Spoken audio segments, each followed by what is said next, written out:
بسم اللہ الرحمن الرحیم۔ السلام علیکم۔ میرا نام ریشم ہے۔ جب میری عمر 18 سال کی ہوئی تو گھر والوں نے میری زبردستی شادی کر دی۔ پوچھنا تو دور، بتایا بھی نہیں گیا۔ بس ماں نے کہا تیار ہو جاؤ، لڑکے والے دیکھنے آ رہے ہیں، بہت پیسے والے ہیں، تمہارے تو نصیب کھل جائیں گے۔ یہ سن کر مجھے دکھ تو بہت ہوا، کیونکہ ابھی میں نے جوانی کی دہلیز پر قدم رکھا تھا۔ میرے اپنے والدین نے میری کوئی خواہش پوری نہیں کی تھی، مگر یہ سن کر میں خوش ہو گئی کہ میری جلدی اس گھر سے جان چھوٹ جائے گی۔ جلدی شادی کا سن کر میں بہت خوش ہو رہی تھی، کیونکہ ماں نے کہا تمہارے سسرال والے بہت پیسے والے ہیں، تمہارے تو نصیب کھل جائیں گے۔ سب کچھ خواب جیسا لگ رہا تھا۔ اپنے گھر میں تو کوئی خواب پورا نہیں کر پائی، پر اب اپنے سارے خواب سسرال جا کر پورے کروں گی۔ پھر میری شادی ہو گئی۔ پہلی رات ہی پتہ چلا کہ کیوں کسی غریب کی لڑکی کو اتنا امیر اور اچھا خاندان مل گیا ہے۔ میرے شوہر کے باقی سارے بھائیوں کی شادی تو بہت اچھے گھروں میں ہوئی تھی، مگر اس کی شادی مجھ جیسی کم پڑھی لکھی سادہ سی لڑکی سے کیوں کر دی گئی تھی؟ پہلی رات کو بھی میرے شوہر نے مجھے نہیں چھوا، اسے مجھ میں کوئی دلچسپی نہیں تھی۔ وہ کمرے میں آئے، نہ ہی مجھ سے کوئی بات کی، نہ ہی میری طرف دیکھا، بس تکیہ اٹھایا اور صوفے پر سونے چلے گئے۔ میں حیران تھی کہ ایسا تو کوئی نئی نویلی دلہن کے ساتھ نہیں کرتا۔ آخر میں نے ایسا کیا کر دیا جو میرے شوہر میری طرف دیکھ بھی نہیں رہا؟ میں خود زیادہ خوبصورت تو نہیں تھی، مگر بدصورت بھی نہیں تھی۔ دلہن بن کر مجھ پر بہت روپ آیا تھا، مگر شوہر نے میری طرف آنکھ اٹھا کر بھی نہیں دیکھا۔ ساری رات میں انتظار کرتی رہی، پر کچھ نہیں ہوا۔ ایک نئی نویلی دلہن کے سارے خواب ٹوٹ گئے۔ دوسرے دن صبح میں اٹھی، چپ چاپ ساس کے کمرے میں چلی گئی۔ سوچا ساس سے اپنے شوہر کے رویے کی شکایت کروں، مگر شرم سی آنے لگی۔ پہلی رات شوہر کچھ نہیں کر پایا تو مجھے صبر کرنا چاہیے، ہو سکتا ہے شوہر پر شادی کی تھکن سوار ہو، اگلی رات ایسا نہ ہو، اس لیے چپ رہ گئی۔ ساس میری شکل دیکھ رہی تھی، جیسے کچھ سمجھنے کی کوشش کر رہی ہے۔ میری ساس نے پوچھنے کی ہمت نہیں تھی، اس لیے وہ بھی چپ چاپ میرا چہرہ دیکھتی رہی اور اس سے کچھ اندازہ لگاتی رہی کہ میں اس شادی سے خوش تھی یا نہیں۔ مجھ سے زیادہ دیر برداشت نہ ہوا تو میں رو پڑی۔ ساس سب کچھ سمجھ گئی، میرے سر کے اوپر اپنا ہاتھ رکھا اور کہا ہم عورتوں کو شادی کے بعد بڑا کچھ برداشت کرنا پڑتا ہے، لیکن تم ہمت نہ ہارو، ایسا پہلی بار ہوا ہے، دوبارہ نہیں ہوگا، صبر کرو، سب ٹھیک ہو جائے گا، وقت لگے گا پر سب ٹھیک ہو جائے گا۔ اس کا مطلب ان کو سب پتہ ہے، پھر بھی مجھ سے شادی کروا دی۔ انہیں کیا حق تھا کسی کی زندگی برباد کرنے کا؟ شادی کے کچھ دنوں بعد ہی پتہ چل گیا کہ میرے شوہر کو کسی لڑکی سے پیار تھا، مگر اس لڑکی کے گھر والے نہیں مانے اور شوہر نے کہہ دیا تھا اب میں کبھی شادی نہیں کروں گا۔ مگر میری ساس نے زبردستی اپنے بیٹے کی شادی مجھ جیسی بھولی بھالی لڑکی کے ساتھ کر دی، تاکہ میں اس کے بیٹے کا دل جیت سکوں۔ جب مجھے یہ پتہ لگا میرے ہوش اڑ گئے تھے، مجھے سمجھ نہیں آ رہا تھا اب میں کیا کروں۔ کچھ دنوں تک تو میں گھبرائی ہر جگہ پھرتی رہی، کیونکہ سب مجھے اور میرے شوہر کو دیکھ رہے تھے اور میرا شوہر دن بھر گھر نہ آتا اور رات کو بھی مجھ سے الگ سو جاتا تھا۔ پھر کسی طرح میں نے اپنے آپ کو سنبھالا۔ ساس کو اپنے بیٹے کے بارے میں سب پتہ تھا۔ انہوں نے مجھے صلاح دی کہ میں اپنی ساری نفرت، اپنی ساری انا چھوڑ کر اپنے شوہر کو اپنانے کی کوشش کروں۔ وہ مجھے سمجھانے لگی کہ اگر میں کوشش کروں گی تو وہ میرا ہو سکتا ہے، میرا شوہر مجھے واپس مل سکتا ہے۔ میں بھی چاہتی تھی کہ میں ایک عام زندگی گزاروں، جیسے گھر کے باقی افراد ایک ساتھ رہتے ہیں، ہنستے ہیں، جھگڑتے ہیں، پیار کرتے ہیں، ایک دوسرے کا خیال رکھتے ہیں۔ میرے ساتھ ایسا کچھ نہیں ہوتا تھا۔ میرے شوہر کو پتہ تھا اس سب میں میرا کوئی قصور نہیں تھا۔ والدین نے بوجھ سمجھ کر سسرال پھینک دیا اور سسرال والوں نے شوہر کا دل جیتنے پر لگا دیا۔ شوہر کو ہر بات پتہ تھی، پر انہوں نے ایک شوہر کا فرض بھی کبھی نہیں نبھایا، میرا شوہر ہو کر بھی نہیں تھا۔ میرے گھر والوں نے بھی یہی سمجھایا کہ وہی تمہارا گھر ہے، لوٹ کر مت آنا، شوہر جیسا بھی ہے اس کے ساتھ گزارا کرو، ایک نہ ایک دن وہ خود ہی ٹھیک ہو جائے گا، اس کے سامنے سچ سنور کر جایا کرو، مرد کا دل ہے کبھی نہ کبھی تو پگھل جائے گا، تم بس شوہر کے آس پاس رہا کرو تاکہ وہ اس لڑکی کو بھول جائے، کیونکہ اب تم ہی اس کی بیوی ہو۔ میں نے ساس اور والدین کی بات مان لی۔ میں نے انہیں پیار کرنے کی بہت کوشش کی، مگر نہ جانے شوہر کس مٹی کا بنا ہوا تھا، ٹس سے مس نہ ہوا۔ بار بار اس کے قریب جاتی تھی، خود سے پیار کرنے کی کوشش بھی کرتی۔ ایک دن تو میں اپنی ساری لاج شرم سب چھوڑ کر اکیلے میں اپنے شوہر سے لپٹ گئی، پر اسے کچھ نہیں ہوا۔ ساری رات میں بغیر پانی کی مچھلی کی طرح تڑپ رہی تھی، پر میرا شوہر دوسری طرف منہ کر کے سو رہا تھا۔ میں مانتی ہوں اس میں اس کی کوئی غلطی نہیں، وہ تو بس اپنے گھر والوں سے انتقام لے رہا تھا، گھر والے اس کی پسند کی شادی کرا دیتے تو وہ بھی اپنے باقی بہن بھائیوں کی طرح ہنسی خوشی کی زندگی گزارتا۔ اس لیے تو میرے شوہر نے اپنی ماں کو منع کیا تھا کہ وہ کسی اور لڑکی سے شادی نہیں کرنا چاہتا، پر ماں کو لگتا تھا کہ شادی کے بعد سب ٹھیک ہو جائے گا۔ لیکن کیا کبھی کوئی سمجھ پائے گا کہ اس میں میری کیا غلطی؟ شادی کے کچھ ہی دنوں بعد میرے شوہر نے دوسرے کمرے میں سونا شروع کر دیا تھا۔ ایک دن آدھی رات کو شوہر کے کمرے میں گئی تو شوہر نے کمرے سے نکال دیا۔ اس کے بعد میں نے بھی ہمت ہار دی، میں دوبارہ شوہر کے پاس نہیں گئی اور نہ ہی اس نے کبھی مجھے اپنے پاس بلایا۔ شادی کے بعد 4 سال بیت گئے تھے۔ میں روز رات کو مرتی۔ شادی کے بعد اکیلا رہنا بہت تکلیف دیتا ہے، اور خاص طور پر ایک عورت کے لیے جو اپنا سب کچھ اپنے شوہر کے لیے چھوڑ کر آئی ہو۔ میں ماں کے گھر نہیں جا سکتی تھی کیونکہ ماں کے گھر جانے کا مطلب تھا ہمیشہ کے لیے سسرال سے چلے جانا، کیونکہ شاید میری ساس مجھے واپس نہ آنے دیتی۔ ویسے بھی میکے میں بھوک ہی بھوک تھی۔ سسرال والے وہ اتنے پیسے والے تھے کہ میری ہر ضرورت پوری کر رہے تھے۔ ان کا سماج میں نام تھا، رتبہ تھا، لوگ ان کی عزت کرتے تھے۔ پھر کیسے کوئی مجھے اس گھر سے جانے دیتا؟ شادی کے 6 سال بعد میں 5 قرار دی گئی۔ ہر شخص مجھ سے ہی پوچھ رہا تھا، ماں کب بن رہی ہو؟ کوئی میرے شوہر سے نہیں پوچھتا کہ وہ باپ کب بن رہا ہے۔ اس کا علاج بھی ساس نے ڈھونڈ لیا تھا۔ بڑے بھائی کے بیٹے کو میری جھولی میں ڈال دیا۔ میں آج تک یہ نہیں سمجھ پائی بڑی جیٹھانی نے اپنا بچہ مجھے کیسے دے دیا۔ نام سے بچہ میرا تھا پر وہ رہتا اپنی بڑی ماں کے پاس تھا۔ میرے من سے پیار، دعا، محبت سب کچھ ختم ہو گیا تھا۔ میں ایک موم کی گڑیا بن گئی تھی۔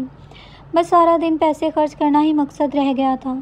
یہ نہیں کہ میں نے بچے کو اپنانے کی کوشش نہیں کی، پر اپنا نہیں بنا پائی۔ شاید خون کا رشتہ میرے پیار سے بڑھا تھا۔ میں اس کے لیے وہ سب نہیں کر پاتی تھی جو اس کی اصلی ماں کرتی تھی۔ بچہ بڑا ہو رہا تھا، وہ پوچھتا، ماں آپ اور پاپا الگ الگ کیوں سوتے ہیں؟ بڑی ماں اور بڑے پاپا تو ایک ساتھ رہتے ہیں، اور پاپا تو آپ سے زیادہ بات بھی نہیں کرتے۔ کیا جواب دیتی؟ میں اس وقت اسے سینے سے لگا لیتی۔ وقت تو بیت ہی رہا تھا۔ میں نے زندگی سے سمجھوتا کر لیا تھا، اپنے آپ کو خدا کی طرف لگانے کی کوشش بھی کی۔ اوپر سے تو میں پوری طرح خدا کی متوجہ ہو گئی تھی، پر من میں سدا طوفان چلتا رہتا تھا۔ ساس خوش تھی کہ میں ٹھہر گئی ہوں۔ انہیں لگتا تھا کہ میری تکلیف کم ہو گئی ہے، پر ایسا کچھ نہیں تھا۔ میں اندر سے اور بھٹک رہی تھی اور تڑپ رہی تھی۔ میکے میں کچھ نہیں تھا، سسرال میں بہت کچھ تھا۔ اسی سہارے میں کبھی میکے نہ جاتی تھی۔ سسرال والے خوش تھے، ان کے بیٹے کا گھر بس گیا تھا، ورنہ تو شاید لوگ ان پر باتیں بناتے۔ سسرال والے عزت دار لوگ تھے۔ میری زندگی خراب کر دی مگر اپنی عزت خراب نہ ہونے دی۔ مگر برداشت کی بھی کوئی حد ہوتی ہے۔ قدرت کو مجھ پر رحم آ گیا۔ میرے شوہر ابھی 40 سال کے ہوئے تھے کہ انہیں دل کا دورہ پڑا اور پہلے ہی دورے میں اس دنیا کو الوداع کہہ دیا۔ مجھے کوئی فرق نہیں پڑا۔ دنیا کو دکھانے کے لیے میں روئی بھی، چلائی اور بین کیے، پر اندر سے اداس نہیں تھی، خوش بھی نہیں تھی۔ کچھ دنوں بعد میں نے غور کیا کہ میرے کمرے کے سامنے والی کھڑکی کے سامنے سڑک پر ایک شخص ٹھیلا لگاتا ہے۔ اس کی نظر ہمیشہ میرے کمرے میں رہتی ہے۔ جب بھی میں کھڑکی کے پاس جاتی ہوں وہ مجھے دیکھنے لگتا ہے۔ پہلے مجھے عجیب لگتا تھا، پھر میں بار بار کھڑکی پر جانے لگی۔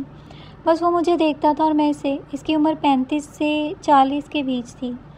دیکھنے میں اچھا لگتا تھا، سر پر رومال باندھتا تھا، کل ملا کر ٹھیک لگتا تھا۔ ایک بار میں بازار گئی تھی، وہاں سے واپس لوٹ کر آ رہی تھی تو سامنے اس کا ٹھیلا نظر آیا۔ میرے قدم دیکھ کر اسی طرف اٹھ گئے۔ ارے بہن جی، آپ کیا لینا ہے؟ میں نے ٹھیلے کی طرف اشارہ کیا۔ اس نے کھانے کی چند چیزیں چھوٹے سے لفافے میں ڈال کر میری طرف بڑھا دیا۔